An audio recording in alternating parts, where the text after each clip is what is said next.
Welcome to Emotional Sobriety, the next step in recovery, with Dr. Allen Berger and Tom Rutledge.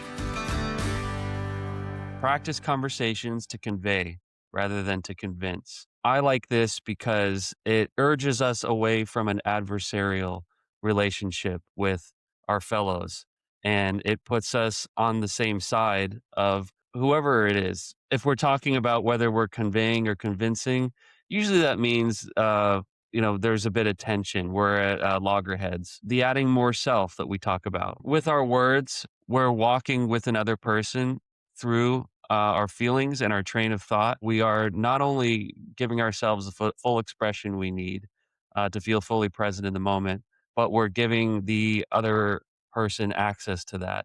Let's kind of really dig into this because it really reveals a lot of different issues that really need to be addressed when we come to communication and what would be clean and healthy and direct and straight communication, 'cause that's what we're talking about.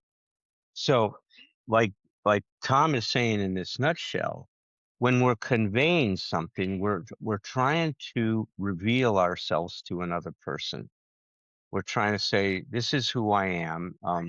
Please see me." The issue becomes what causes that, and typically, and I would say most of the time, it's anxiety. Is we're trying to convince somebody of something because we feel that there's a threat involved. You know, if I don't convince you that I'm a good person, you're not going to love me anymore. If I don't convince you I'm not a bad person, you're not going to love me anymore. So what happens is we're trying to deal with our anxiety by controlling the other person, right? We're trying to unconsciously manipulate them into being what we want them to be with us or responding the way we want them to be. So when that happens, obviously the first issue here is for us is we've got to become aware of when we feel threatened and anxious. Because you could think of anxiety as just a threat, right? Is that we're perceiving some imaginary threat to the situation. It's not a physical threat. A physical threat, we would have fear. If I'm holding a gun to your head, you're not imagining I'm holding a gun to your head and you're scared. There's an objective reality to it. If I'm imagining you're not going to like me or you're upset with me about something and I'm afraid that that's going to, right, end our relationship or change your feelings towards me or whatever, now I'm anxious, right? Because I'm imagining that. So the first step here is to really become aware of when we're anxious. Now, I know my own personal experience with that is interesting. If you would have asked me 30 years ago, did I think that I suffered from any anxiety? I would have said, I don't feel any anxiety. I didn't know I was anxious. Now, it turns out I am. I can get very anxious about things. I mean, I'm a lot more anxious than I thought I was. It's like I didn't want to see that I was anxious. So in my mind, it meant that that's a weakness, right? And I think a lot of people have a trouble owning it because of what it means to them if they're anxious. So the first step is to try to understand your relationship to your own feelings. You know, we had John on our show last week, and one of the things that's so wonderful about John Ammodeo is because he's what's called his approach to therapy is called focusing. It was started by this Eugene Genlin, who was originally a Gestalt therapist, and he also worked with Carl Rogers a lot. And the whole part of focusing is being able to go within yourself and to be able to experience what you're experiencing and allow your organismic wisdom to provide direction to your dilemmas. So when he says, John will often say, you read it in his writings, sit with your feelings, be gentle with yourself, sit with your feelings, experience what you're feeling, because it's such a big part of his therapeutic approach to helping people is to befriend our experience and to accept whatever feelings we have, they're ours.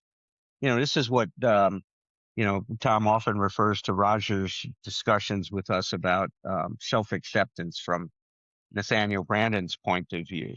And Nathaniel Branden talks about the three levels of self-acceptance, and one is befriending yourself, right? You said it earlier, is not having an adversarial relationship with yourself, being on your own side. But the second level of self-acceptance, in terms of Branden's concept, is that we accept all of us, all the different feelings we have. Even if I'm angry, if I want to be hurtful, we own that. Not necessarily that I feel good about that, but it is a part of who I am. And then his third level, just because people are saying, well, what's the third level? Is to have compassion for our mistakes, right? And not to excuse our mistakes, not to create alibis for ourselves or enable ourselves, or as Tom likes to call it, is having a codependent relationship with ourselves. Not that way, but to have a understanding of what's going on, so I can understand that in any situation, was driving me for this is that there are motives, there are forces at work in me. I'm just not let's say, a jerk. I acted like a jerk, but there's a reason I became a jerk in that situation. And maybe I felt threatened. And now I'm trying to, deal with it by being a jerk or whatever it is. And so those are the three levels. And the second level is what John talks a lot about, accepting all parts of our experience and growing from that. Well, the more we become aware of how we're experiencing things, the less we're going to allow it to control us. So if I'm anxious, instead of speaking from my anxiety, right? Let's say that's the first voice, I can listen for the second voice. So this is my anxious voice. My anxious voice would want to convince you I'm not a bad guy. My second voice says whatever it says. I'm just anxious right now. And I don't want to try to control you or anything. I want there to be space for your feelings too. And my right now, I'm just anxious about, I've done something wrong and I can see you're upset with me. I'd like to hear more about that. If we're going to convey rather than convince, um, you gotta get straight about what it is you're trying to convey What's and where what you're you're starting experiencing. from. That's Yeah. right. That's exactly it. We always have to bring it back to ourselves. It's and one of the things I'll just take it where you talked about the conveyance in a healthy conversation. You don't have to know, and I don't think you meant it this way. You don't have to know exactly what you want to convey, because in a healthy conversation you're going to keep your defenses down and you're going to learn more about what you have to say. It's if we're having a good conversation, then I say to Patrick, da, da, da, da, da, it's not unusual in our conversations to go like, oh, wait a minute. You remember I said that a minute ago? It's like, that's not it. Exactly. Because I got it now. It's a progress. It's a organic thing where it keeps going. The other thing I just want to back up to is I wrote this, a younger version of myself wrote this when I was writing my first book. The chapter title is Conversations to Convey. And we think of, with our Western general humanoid selves, think of conversations as to convince somebody of something. We think we're supposed to come up. We have to end a conversation with some agreement. It's like, nah, most of them we don't need to do that. Conveying just means I'm going to tell. It's I cannot remember the woman's name I heard do this. I wish I did, because it's one of the greatest things I ever heard in a speech at a codependent workshop. She said the definition of intimacy is into me see. A conversation is not something I need to win. And I'll just say this one last thing. These days now, when I work with couples, what I say is, when we use the language of go have this conversation, I say, don't have a conversation, begin a conversation. Because just open it up, because a lot of times, and we've all been there, you get anxious because you feel like you're losing the conversation, and it's not a competition, but you do feel like you're losing. And basically, if you were to freeze frame it and interview each person, they would both tell you that they feel like they're losing. You know, if that's the feeling, then we're missing a point of communication. If we pay attention to what's important, something else may surface and it will provide some direction to what we're talking about, or what's even important to us. If I start off in one direction, I think this is important, and then through our conversation, I realize, this is really coming up for me now. It's important to follow that and to switch subjects if the subject that surfaces becomes more important than the one you're on. And that's where flexibility comes in. It's being able to flow. One of the things Tom was saying when we started this is that healthy communication is presence centered, meaning that we stay in touch with what is happening for us in the moment, right? And we follow that. If this comes up and it's unexpected, we go, wow, all of a sudden I'm starting to think about this. You mind if I talk about that now? Can I share this with you? It just surfaced for me, or I had this thought about, something that. So, but we have to stay. I think that's the other part. We have to stay coordinated with the other person. It's almost like to stay in step with them, right? Because that's where I like to use that term. Is it okay if we do this now? Is it okay if we do that? I mean, even a good therapist will do that. You'll see a good therapist really checking in with someone. Is it okay if we go in this direction now? Especially if they're working with somebody new. After we get familiar, we don't necessarily have to do that as much, but we've got to find some way to trust each other in that conversation and that we both want to move it in a good direction. And most people do.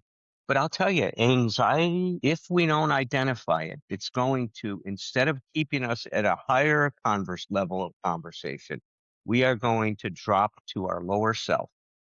And now we're going to drag that conversation down to the lowest common denominator. It's going to turn into arguing, trying to convince, um, anger. It could turn into name calling, walking out of the conversation. I mean, the anxiety can create so many problems to staying connected in a good way.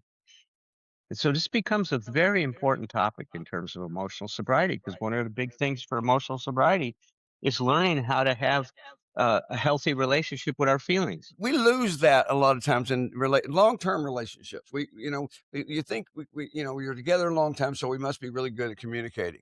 No, not necessarily. Sometimes you use the time to get into really bad habits.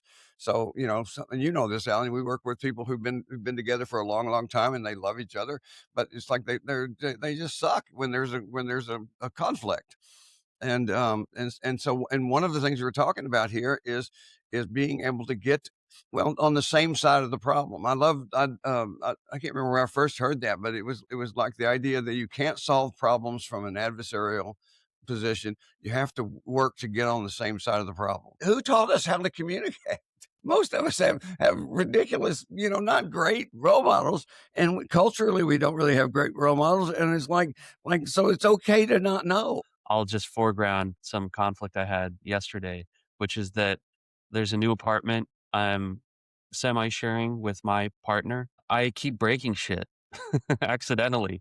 There's like a switch in the bathroom that light switch in the bathroom that I toggled incorrectly when we first got moved in, and it was unusable for like a few days, and so like we had like a dark bathroom that like was just not the most fun or convenient to use for a little while until we could get it fixed. And then yesterday, I finished taking a shower, and then I'm, flossing my teeth, and the shower curtain just falls like a ghost pulled it down, like when I'm standing next to it. But I was the last one to use it, so it was, Your we could ghost. just say that I'm the ghost. Yeah, I broke it. Um, and the thing is that my partner's the you know primary occupant of the house. She's there 24/7 and needs everything to run smoothly. And so it really sucks whenever something breaks, or I put something away in the wrong drawer, and so she doesn't know where it is. And I can definitely see like Yeah. where we need to go with this is um, getting on the same side of the problem. I feel like I'm this on the same side of the problem, and that like I want to make sure that everything works in the apartment too, and that she can find where everything is. But there's just a learning curve. Like I'm just like, sometimes shit Well, breaks and sometimes I forget where to put things. But Mhm. in our conversation about it yesterday. I'm being very diplomatic here. I was trying to tell her about how I was on the same side of the problem and how, like, how can I do this better? How can I, not fuck this up? Or how can I, we communicate what you need as far as organization better so that I can be a better, you know, apartment buddy. And, it's gonna take time because, like, she's just not used to, living with another person. And I'm not used to living with another person, to be honest. It's been years. So, Right. but it's like, I know that the game is getting on that same side and, like, making sure that you know, we're always, like, putting it into things into that framework of, like, if there is a problem, it's like, "No, no, we're on the same team." It's all about just communicating with each other. But you gotta be careful because somebody just saying, "Okay, we're on the same team," could also be a part of them the control thing. It's like, just, "I need you to get over here." It's like the thing about being on the same side of the problem means both of you are more comfortable. I love what you've said because it's like, I'm not trying to scare you, but what you said is, and I was looking at Alan as we were doing this, like, there's so many things in what you said. I thought, "Oh, okay, well, here we go. Now we're moving to another stage of relationship where that's often characterized by a power struggle, not giant power struggle, but now everybody's kind of positioning themselves, and it's the time to learn this stuff. By the way, because otherwise you get into the bad habits of let's have a huge argument over who put the toothpaste in the wrong spot. It's like because that's not whatever any conversation needs to be about. It's about I'm at that that's about where the level I'm at is, like, I know that I know that no an epic argument needs to be had over something like a light switch or a shower curtain, but I'm still struggling to, like, okay, what's the next thing I do then? Okay, I know that to not, like, turn into a big child where I'm, screaming and throwing things around, but how can the real next level of this kind of conflict resolution, right, is actually resolving it, right? It's actually communicating in a way that you're understood and that the other person feels they're understood. Well, first of all, so we don't just miss the obvious. I mean, one of the things that would help a lot in your relationship if you would learn how to turn on a light switch, but you do that in your Tall own time. It's like tall order, tall order. the conversation has to go deeper than the content of that. Just and I don't mean you have to make everything a huge deal, but when you're starting to live with somebody, there's a lot of discomfort that you're going to experience. It's like, and it doesn't, and I think to set the norm that it doesn't have to be a huge discomfort. It's okay for us to talk about little things. I'm not used to this because I haven't been living with anybody. That's important. Well, I like to think of those things as adjustments at close range, right? Yes, We're making that's great. Perfect. adjustments at close range. And always underneath every one of those conflicts, Patrick, is what I've found is that there's a negotiation going on in terms of how much we versus how much I is going to be in the relationship. Are we going to do this way or am I going to do this my way? And we're trying to negotiate that that level of intimacy, right? Because intimacy, real intimacy is when they're pretty balanced, right?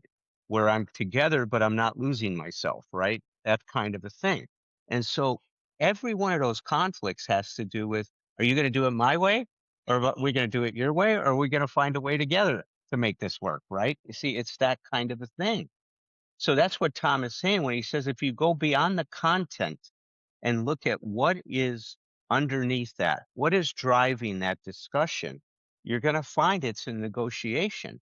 And everybody, I have rarely seen two people come in with the same level of comfort for how much we versus how much I is going to exist in the relationship because of our different families, right? That's Mhm. why I like to say every relationship we used to call it a mixed relationship, which meant like a white person with a black person, or a white person with a brown, or a brown with a black, or whatever.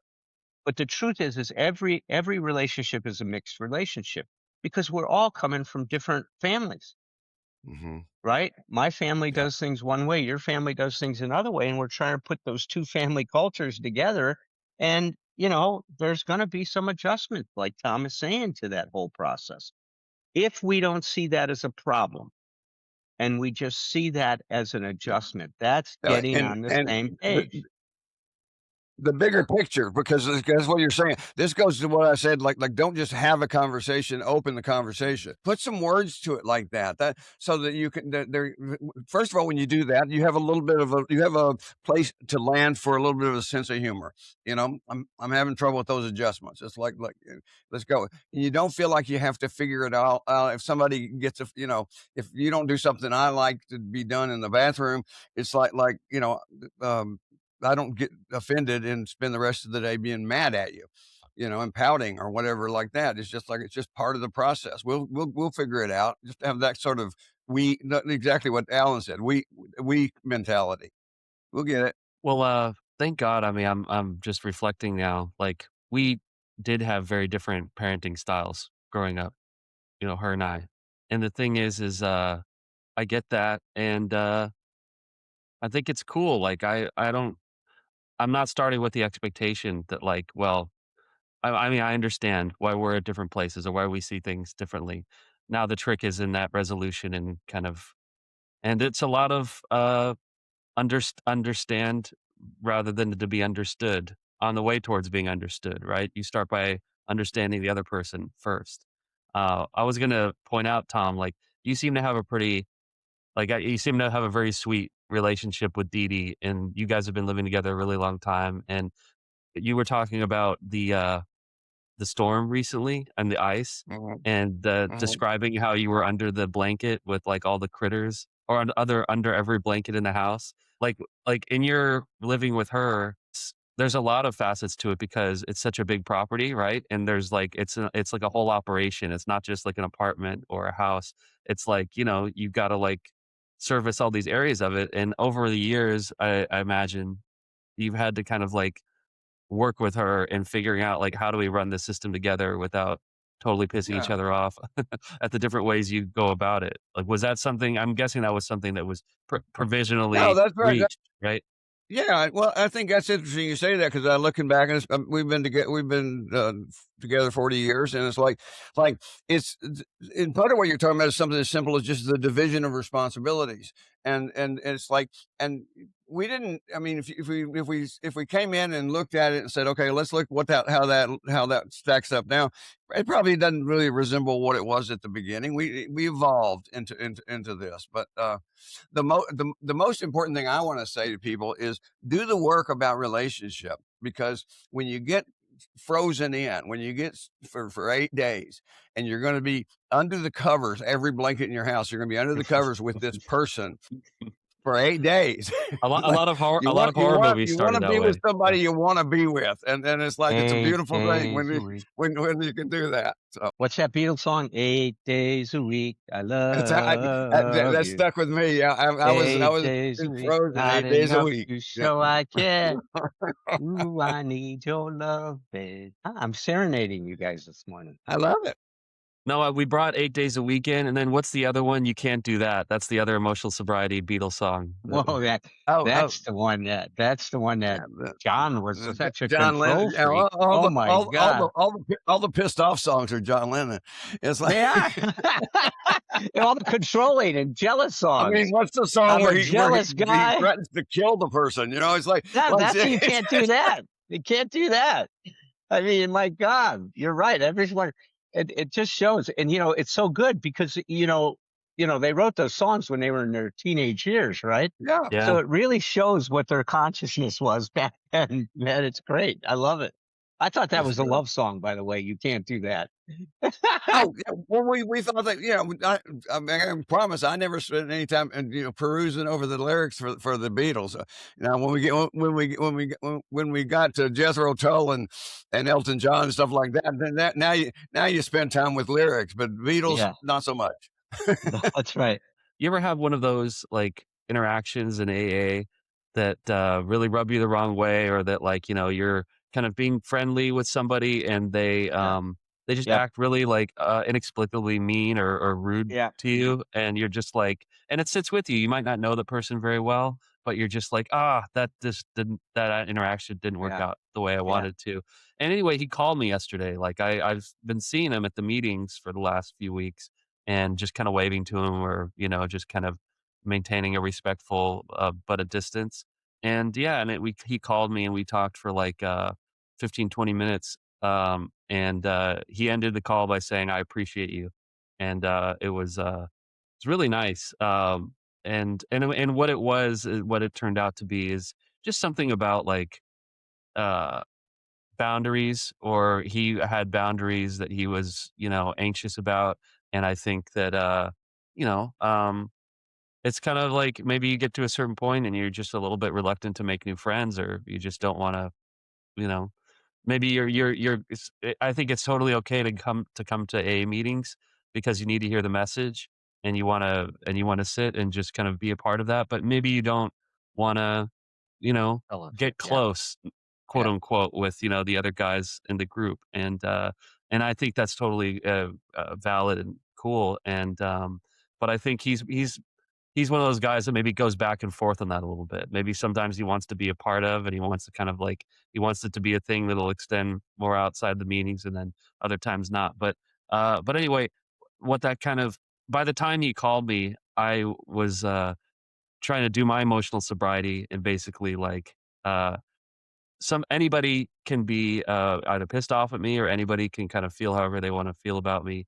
Um, and that's doesn't need to change my truth, and that doesn't need to, you know, well, somebody else's opinion doesn't need to be my opinion about myself. Right. Well, And so, you're also yeah, talking you're also talking about, just being sure we keep in our repertoire the benefit of the doubt, yes, because I mean, it's like, and we need it's I mean, that seems a simple thing, but that there are sometimes you've been with somebody, you've done something like that, you need to stop giving them the benefit of the doubt. That's where the boundary work needs to be, but a lot of times, because of our previous relationships and stuff like that, we will jump with kind of a knee-jerk reaction and just, pile a bunch of assumptions onto somebody because they spoke to us in a certain way. And what I like about that is, you probably weren't thinking of it that way, but you were open to that. You were open to the benefit of the doubt. yeah, right on. And how lovely. I didn't think I'd have another phone call with that dude. Actually, like, I was just like, but the feeling I had when I got off the phone with him was like, oh well, yeah, that guy doesn't like me, and that was kind of awkward. Lesson learned, and peace and love be with you. But Mhm. what this reminds Go me with God. Yeah. with God, But yeah, yeah. go. But what this reminds me of too is just like there's so many so sensitive people in these fellowships. That's how we get the ism, is that we're just a lot of us are very sensitive and very empathetic, and all these like things that I'd kind of like felt or touched on in my interaction with this guy. It's like, oh, he had that clocked completely. You spot it, you got it. When we talk about the sensitivity of other people, okay, was that the best question to ask? Was my, because this would be an interesting subject sometime. Because I mean, I don't know about how judgmental you guys have been in your lives, but Very. judging people quickly has been a way I protected myself, or thought I was protecting myself, for a long time. It's like, and if I didn't, this is with hindsight. I didn't know at the time. If I thought there was a chance you were not going to like me, I disliked you first, and I judged people very harshly. And I have lots of experiences now that I can tell about judging people very harshly who later became my good friend, because I got stuck in a situation where I had to be with them. And then I was forced in a situation where I got to know them, and I couldn't judge them anymore. I liked them. Yeah, I tell me what you think about this. My sponsee's been having some difficulty with like a cousin that like they had some bad experiences with like years ago, and the memories of this cousin keep coming up. But the cousin like every few months will shoot him a text, or I'm just like this boogeyman of this person you don't know that you're thinking of quite a bit. You need to get in touch with them so that they're no longer the boogeyman, so that you're actually, you're dealing with the one-to-one of this person that's been bothering you so much, rather than a projection, or like, an imagined version of what they are that's bothering you day and night. And, more often than not, if you can kind of make that connection, you know, Yeah. You purge whatever the thing is. I know because that's happened to me a bunch of times. Well, by the way, you can just, now I'm just doing therapy, I guess, but it's like, take another step before that one, which is just to say to somebody, how do you think the conversation would go if you contacted him? Because that's where the fear comes out. I mean, it may be that, I don't know, he's real open, or he might say, "Oh, well, I think this guy would, come over and shoot me." It's like, but it's always good. I love finding out what people imagine, because we Yeah, imagine all yeah, kinds of things that's right. that get us in trouble.